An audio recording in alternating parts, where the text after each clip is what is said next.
Hello guys, update lang dito po sa Matex. Ayan po, may mga cut litter tayo. Meron tayong best clean tsaka Marie.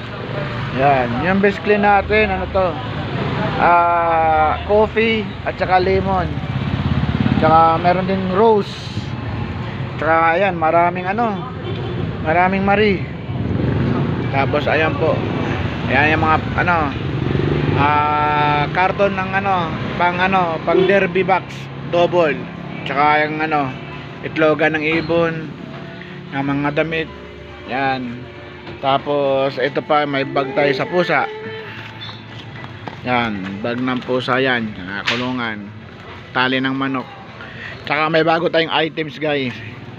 Ayan, meron tayong charger ng iPhone, meron din tayong charger type C, meron din tayong charger ng Android tsaka headset. Yan, meron din tayong pang spray.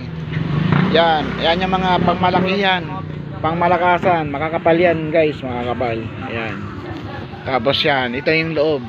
Yan guys, yan yung stock natin, natitirang stock. Yan po, yan yung natitirang stock natin. Okay. Yan po, ang paninda ng Matex. Ayan.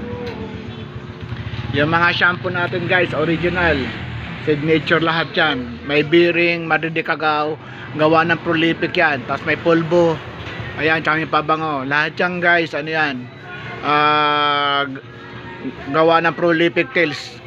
Branded mga yan. Okay. Tapos meron din tayong cut litter na kinikilo-kilo guys. Ayan. 50. Ayan. Kung ayaw nila, may pampers din. Ayan. Pampers, tsaka yung mga gamot. Ayan. Ang dami nating gamot na dyan guys, sobrang dami na. Okay. Tsaka ito mga nasa sachet. Ayan, sachet. Ayan po guys, ayan na. Okay. Tapos yung yung mga pagkain ng manok, yan po, sako-sako na po kinukuha natin yan. Sako-sako na. Ayan po yung mga sako-sako na yan. Yan po. Yan, naka sako-sako po yan. Yan po. Dati kinukuha natin yan, tagsa 10 lang, 5, 10. Ngayon sako-sako na po yan. Okay? Thank you guys for watching. Bye bye.